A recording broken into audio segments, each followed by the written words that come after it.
This is the FrightProps single acting hookup kit. It comes with a 3-way solenoid valve,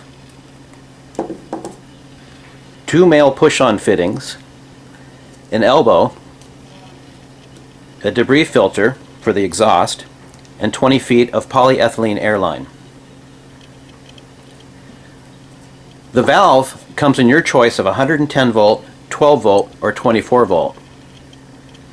If you're going to be directly running the valve from a wall or from an AC controller, you'll want to get the 110 volt AC version.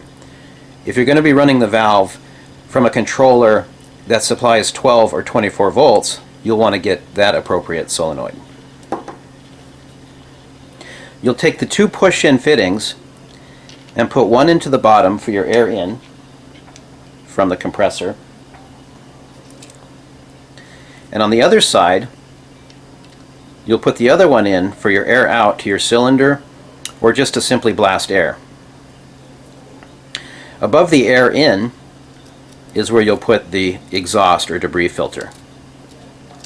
This is where air will escape when the cylinder is retracting. You do not need to use Teflon tape with our fittings because they already have the Teflon on them. Here I have a single acting cylinder, which is not included with the kit.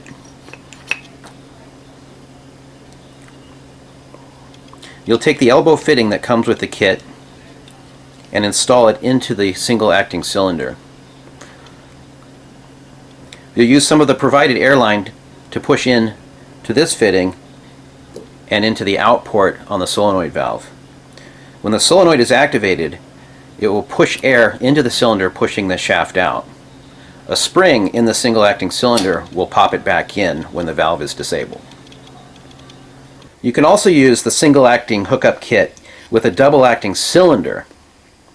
In this case, you'll push air into one end, let's say the bottom. Air will push it out, and gravity is responsible for bringing it back in because there's no internal spring like there is in a single acting. But this has an advantage because if you're using a pop-up, like a drum popper, you can push air into the bottom, it'll shoot up really fast, and it'll drop down really fast. There's some optional pieces you might want to look at getting. Instead of using a debris filter, you can take that out and use a speed control exhaust. And by turning the needle dial, I can control the speed of the cylinder. Another optional item you might want to look at getting is a quick connect to compressor fitting. This allows you to mate the quick connect style to the quick connect style that goes into compressor airline hose. So with one of these, you'd push in the airline, go into the in port, into your compressor. If you're simply using T's and splitters, you don't need one of those.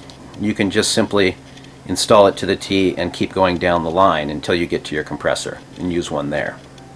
That's why we don't include one of these with the kit, because if you have a lot of these kits around, you only need one of these.